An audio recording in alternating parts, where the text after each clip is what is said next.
Good afternoon. আজি আপোনালোকলৈ মই এটা সুন্দৰ ধুনীয়া পইণ্ট লৈ আহিছোঁ। পইণ্টটো শুনিবচোন। আপোনাৰ ভাগ্য আপুনি নিজেই লিখক। সাংঘাতিক এটা ধুনীয়া পইণ্ট শুনি ল'ব। আপোনাৰ ভাগ্য আপুনি নিজেই লিখক। আপোনাৰ ভাগ্য সৰ্বশ্ৰেষ্ঠ কেনেকৈ বনাব? শুনক এটা কথা, মই ইয়াত পইণ্টখিনি আচলতে ধুনীয়াকৈ এখন বনাই লৈছোঁ। পইণ্টটো শুনিবচোন। মানে সমাজত আমাৰ এনেকুৱা কিছুমান ব্যক্তি আছে যিসকল সকলো ফালৰ পৰাই পৰিপূৰ্ণ। মনত ৰাখিবচোন, একদম মই শ্বৰ্টকৈ ক'ম। মানে সমাজত এনেকুৱা ব্যক্তি কিছুমান আছে সকলো ফালৰ পৰাই পৰিপূৰ্ণ, ধনে ধানে সুখে শান্তিয়ে প্ৰেম প্ৰীতিৰে চব ফালে, সন্তানো পাৰফেক্ট, সন্তানো বহুত উচ্চ শিক্ষিত, হয়নে? কিন্তু এটা কথা মনত ৰাখিব, তেওঁলোকৰ মনটো কিন্তু সন্তুষ্ট নহয়। কিয় জানেনে? তেওঁলোকৰ সকলো ফালে পৰিপূৰ্ণ থকাৰ পিছতো তেওঁলোকৰ মনটো কি হয় জানেনে? তেওঁলোকে মনটোৱে সদায় কি কয় জানেনে? আৰু লাগে মোক, আৰু লাগে, আৰু লাগে, আৰু বিচাৰি ফুৰে। এনি টাইম বিচাৰিয়ে থাকে। মানে তেওঁ যিমানখিনি ধন সম্পত্তি হয়তো যিমানখিনি সুখ আছে তাতকৈও তেওঁ বহুত বেছি বিচাৰি থাকে, হয়নে? কিন্তু শুনিব, কিন্তু কিয় জানেনে? তেওঁলোকৰ সকলো ফালে পৰিপূৰ্ণ থকাৰ পিছতো তেওঁলোক মানে তেনেকুৱা ধৰণৰ তেওঁলোক ফচি আছে। মানে আমি ভাবোঁ বা তেওঁতো ইমান সুখী, তেওঁ ইমান ধুনীয়া এজন ব্যক্তি, চবফালে ঠিক, তেওঁৰ সন্তান এনেকুৱা, তেওঁৰ ঘৰে দুৱাৰে চবফালে, কিন্তু তেওঁলোক ভিতৰি আচলতে সন্তুষ্ট নহয়। শুনিবা, একদম সাংঘাতিক ধুনীয়াপন। আৰু এটা লিখিছোঁ, তেওঁলোক সন্তুষ্ট নোহোৱাৰ কাৰণ আচলতে তেওঁলোকৰ এইবোৰ পইণ্টৰ কাৰণে দেই। আৰু কিছুমানৰ একদম কমটি থাকে, এটা কম এমাউণ্ট লৈ চলে, কিন্তু তেওঁলোক সদায় সুখী। কিয় জানেনে? তেওঁলোক সদায় কয় এটা কথা, কিবা এটা যদি আপুনি তেওঁলোকক কোৱেশ্যনো কৰি চায়, তেওঁলোকে ক'ব কি, মই ভৰপূৰ, মই সন্তুষ্টতা, মই সুখী। তেওঁ যিটো পাইছে তাৰে অকণমান কি কৰে, পাৰিলে কাৰোবাক সহায়ো কৰে, কাৰোবাক দিয়ে। তেওঁ সদায় মানে যিটো পায় তাৰ পৰা সদায় দিয়াৰ হেৰিত থাকে। চাব এটা কথা, যিসকলে দিয়ে, যিসকলে সেৱা কৰে, যিসকলে লোকক সহায় কৰে, তেওঁলোক সদায় সন্তুষ্টতাৰে ভৰপূৰ, হয় নাই বাৰু? আৰু যিসকলৰ ইমান বেছি থকাৰ পিছতো কিন্তু তেওঁলোকৰ দিয়া শব্দটো নাহে, কিন্তু তেওঁলোকে দিব চেষ্টা নকৰে, কিন্তু তেওঁলোকক আৰু লাগে, আৰু লাগে, আৰু লাগে। সেইকাৰণে এটা কথা কওকচোন, কোনসকল ব্যক্তিক আপুনি সৰ্বশ্ৰেষ্ঠ ভাগ্যৱান বুলি ক'ব? এই ছেকেণ্ডজনকে ক'ম ন, যিজনৰ কমটি এমাউণ্ট, যিজনে ধুনীয়াকৈ ঠিক ঠাক টুকটাককৈ ধুনীয়াকৈ চলি থাকে, তেওঁলোকে লোকক 2 টকা দি সহায় কৰিব পাৰে, তেওঁলোক আচলতে সৰ্বশ্ৰেষ্ঠ ভাগ্যৱান। আৰু এটা কথা কৈ দিওঁ, শ্ৰেষ্ঠ ভাগ্যৱান অৰ্থাৎ মোৰ সকলো আছে, মোৰ শৰীৰ ধুনীয়া, মোৰ শৰীৰটো নিৰোগী, মোৰ সন্তান পাৰফেক্ট, তেওঁলোক কেতিয়াও পাৰফেক্ট ভাগ্যৱান ব্যক্তি হ'ব নোৱাৰে।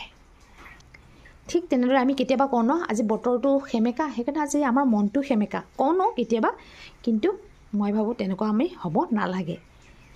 মনত ৰাখিব, আমি যিমান ভাৰাক্ৰান্তৰ মাজত থাকিলেও আমাৰ নিজৰ মনটো, নিজৰ আত্মাটো শক্তিশালী কৰি ৰাখিব লাগিব, শান্তি দি ৰাখিব লাগিব, সুখ দি ৰাখিব লাগিব। নিজৰ মনটো নিজৰ কণ্ট্ৰলত ৰাখিব পাৰিব লাগিব। ঠিক তেনেদৰে চাওক, আমাৰ শৰীৰততো বেমাৰ আহিবই, একদম সকলোৰে শৰীৰত বেমাৰ আহিব, কিন্তু আমি শৰীৰটো আমি একোৰ পৰা আমি বচাব নোৱাৰোঁ, জানেনে? কিয় জানেনে?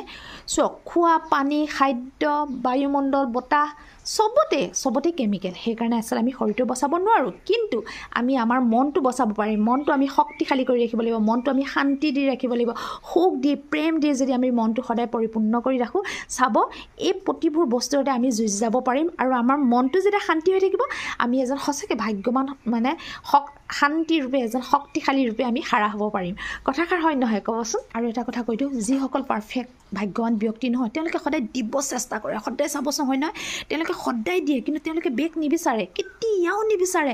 তেওঁলোক সদায় এনেকৈ কয়, মই সন্তুষ্টতাৰে ভৰপূৰ, মই শক্তিশালী আত্মা, মই ভাগ্যৱান, মোৰ সকলো আছে, মই দিব পাৰোঁ, মই মৰম কৰিব পাৰোঁ।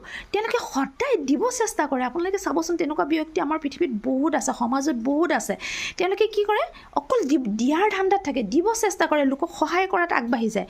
কিন্তু যিসকলৰ বহুতে বেছি আছে আৰু তেওঁলোকতকৈ বহুত বেছি আছে, কিন্তু তেওঁলোকে দিব নিবিচাৰে, তেওঁলোকক আৰু লাগে কৈ থাকে। সেইকাৰণে তেনেকুৱা ব্যক্তিসকল আচলতে পাৰফেক্ট ব্যক্তি বুলি ক'ব নোৱাৰি, পাৰফেক্ট ভাগ্যৱান নহয়। কিন্তু পাৰফেক্ট ভাগ্যৱান যোনসকলক কম আছে, তেওঁলোকে তাৰে যদি 10 টকা ঘটিছে, তেওঁ 3 টকা দি সদায় মানুহক সহায় কৰে। তেওঁ এইখিনিৰেহে তেওঁ নিজে পৰিচালিত হয়, নিজৰ সংসাৰ বা নিজৰ কাৰণে, কিন্তু এইখিনি টকা তেওঁ লোকক সহায় কৰে। চাওক, এতিয়া কোনজন ভাগ্যৱান ব্যক্তি? ভাগ্যৱান ব্যক্তি যিজনে এই কমটি টকাৰে কমটি টকা তেওঁ লোকৰ কাৰণে, লোকৰ সেৱাত মানে উৎসৰ্গা কৰে সেইসকল ব্যক্তি আচলতে ভাগ্যৱান ব্যক্তি আৰু এটা লক্ষ্য কৰিছোঁ যিসকলে দিয়ে নহয় তেওঁলোকৰ খং ৰাগ উদাস এলেহুৱা এলাহ এই একো বস্তুবোৰ নাথাকে সকলো একদম মানে একো দেখাই নাপাওঁ কিন্তু যিসকলৰ আকৌ আছে আমি ভাবোঁ তেওঁলোক সন্তুষ্টতা বহুত সুখী কিন্তু তেওঁলোকৰ এই উদাস খং জেলাছ এইবোৰ একদম ভৰপূৰ হৈ থাকে তেওঁলোকৰ জীৱনত সেইকাৰণে এটা কথাই ক'ব বিচাৰিছোঁ